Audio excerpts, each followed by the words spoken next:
সাফওয়ান, তুমি কি খেলা করতে এসেছো? আজকে সাফওয়ান খেলা করতে এসেছে, সে অনেক খুশি।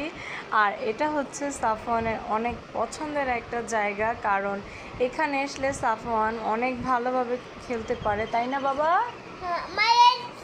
হ্যাঁ, এখানে মাই আছে। মাই বলতে সাফওয়ান পানিকে বোঝাচ্ছে।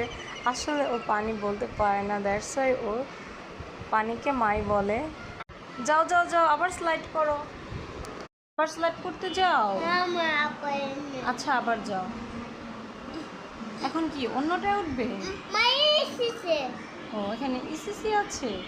যাও, কোনটায় উঠবা তুমি? যাও, বড়টায় উঠবে। উঠো তাহলে। উঠতে পারো না? এই যে উঠলা কিভাবে? ভালোভাবে যাও, ভালোভাবে যাও। হ্যাঁ হ্যাঁ, তুমি যাও।